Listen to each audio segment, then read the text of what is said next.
O dear listener, gather round as I weave a tale so sorrowful, it would make the bards of yore hang up their lyres in despair.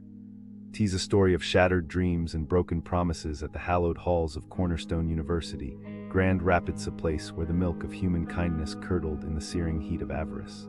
Once upon a time in the not-so-distant past, I ventured forth, a naive soul seeking enlightenment in the shadow of academia's grand edifice. Alas, my quest for knowledge was met with the stony silence of indifference. Picture this, my friends, a university that loves the almighty dollar more than the teachings of the carpenter's son, Jesus. And oh, how they love to flaunt their love for money, like a peacock strutting its plumage to the detriment of all else.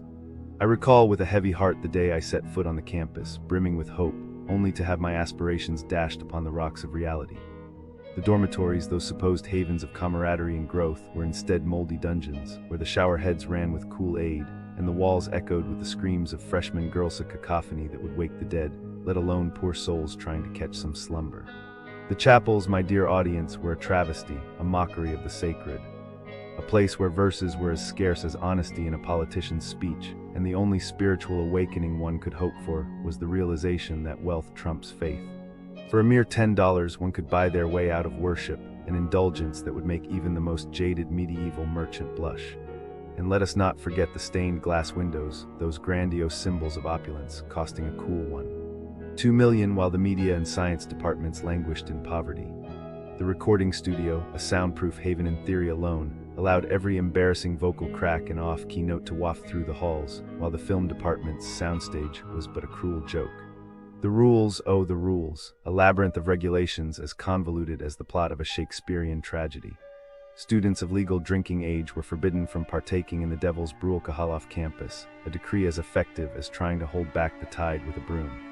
It was as if the administration believed that by dictating the morals of its charges, they could absolve themselves of the responsibility to provide a quality education. I remember my friend assaulted in his own home, the Knoll apartment building, and told by campus safety to flee like a fugitive from his own dwelling.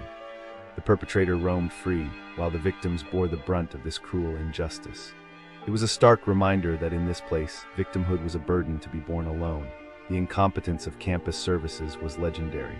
The broken stovetop fan was not repaired but removed, turning every culinary endeavor into a steamy sauna. Air conditioners met their demise at the hands of uncaring maintenance, their cords severed as if by a petulant child with a pair of scissors.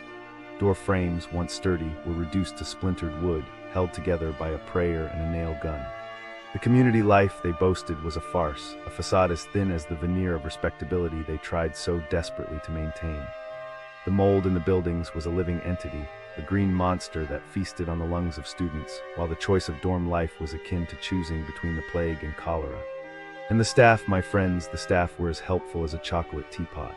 Professors, the few who truly cared, were like diamonds in the rough, but even they could not compensate for the lack of funding, the archaic rules, and the pervasive sense of disappointment that hung in the air like a thick fog.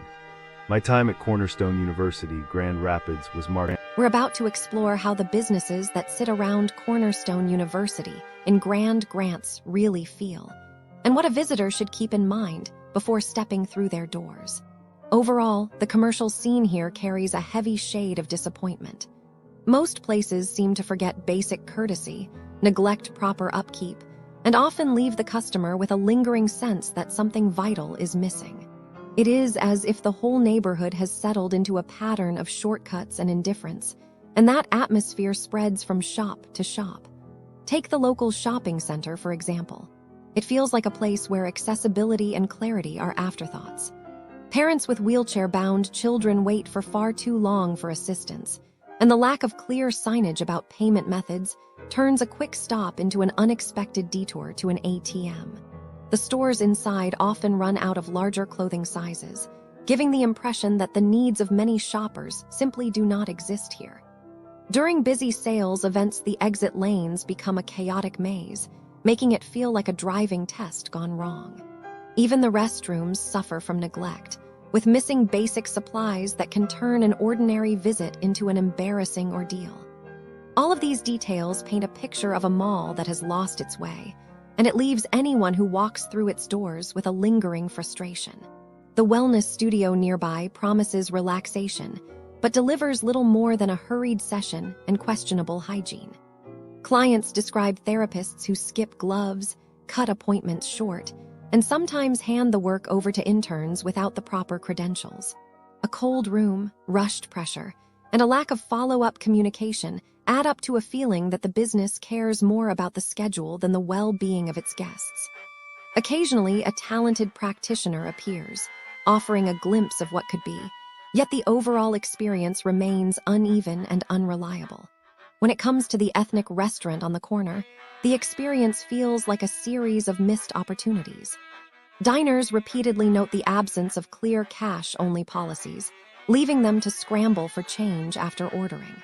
The food, described as cold, bland, or even improperly seasoned, falls far short of the vibrant flavors that the cuisine should promise. The ambience suffers from dim lighting and a lack of cleanliness, while the service staff sometimes appear impatient or unfriendly. These missteps make the place feel more like a lesson in how not to run a kitchen than a celebration of culture. The coffee and wine bar that tries to attract a sophisticated crowd ends up delivering an atmosphere more akin to a waiting room.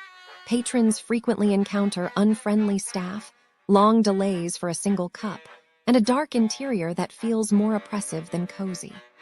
The coffee itself is often described as lacking flavor, suggesting that the beans are either stale or poorly brewed. Special events seem to monopolize the space, leaving regular customers with no room to enjoy a simple drink. The overall vibe is one of missed hospitality and a reluctance to make guests feel welcome. The neighborhood lounge that markets itself as a nightlife hotspot, unfortunately, feels more like a safety hazard.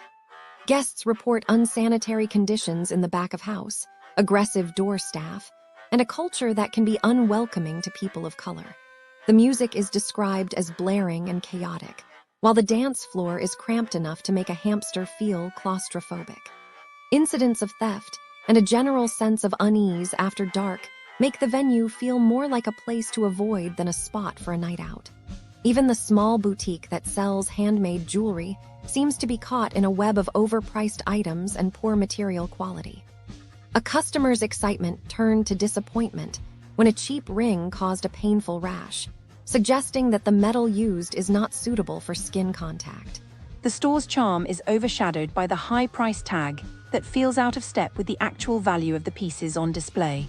Finally, the restaurant that tries to fuse Asian flavors falls short on both taste and service. Diners describe dishes that are either overcooked or dramatically overpriced, with some meals likened to cheap fast food fare despite the lofty price. Service staff sometimes ignore half the table, forget orders, or even kick guests out after a short stay. The combination of mediocre food, confusing happy hour deals, and a sense of being treated as an inconvenience leaves a bitter aftertaste that lingers long after leaving the building.